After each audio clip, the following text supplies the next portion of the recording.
بسم اللہ الرحمن الرحیم قال البخاری حدثنا محمد بن سنان قال حدثنا فلیح قال حدثنا ہلال بن علی عن عطاء بن یسار عن ابی ہریرہ ان رسول اللہ صلی اللہ علیہ وسلم قال کل امتی یدخلون الجنہ الا من ابا قالوا یا رسول اللہ صلی اللہ علیہ وسلم ومن یابا قال من اطاعنی دخل الجنت ومن عصانی فقد ابا۔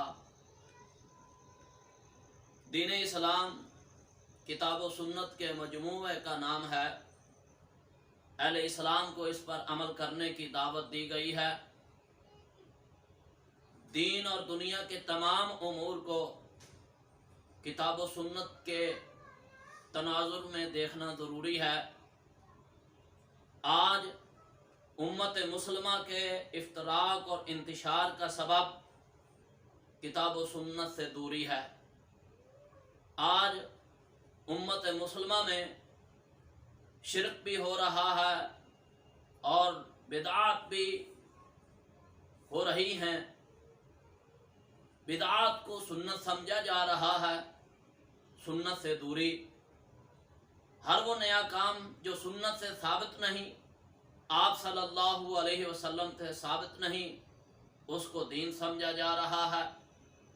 نبی کریم صلی اللہ علیہ وسلم کی حدیث ہے کہ من احدث فی امرنا ھذا ما لیس منہ فہو رد۔ جس نے دین میں کوئی ایسا کام کیا کہ جو شریعت میں نہیں، وہ کام مردود ہے۔ ہر وہ کام جو شریعت میں نہیں ہے، جو آپ صلی اللہ علیہ وسلم سے ثابت نہیں، وہ کام مردود ہے۔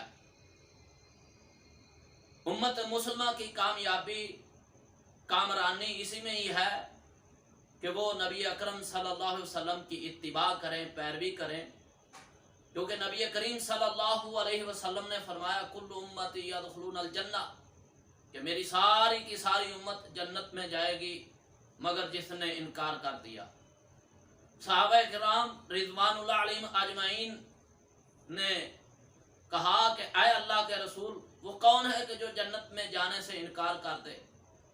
تو آپ صلی اللہ علیہ وسلم نے فرمایا کہ جس نے میری پیروی کی، میری اتباع کی، میری فرما برداری کی، وہ جنت میں چلا جائے گا۔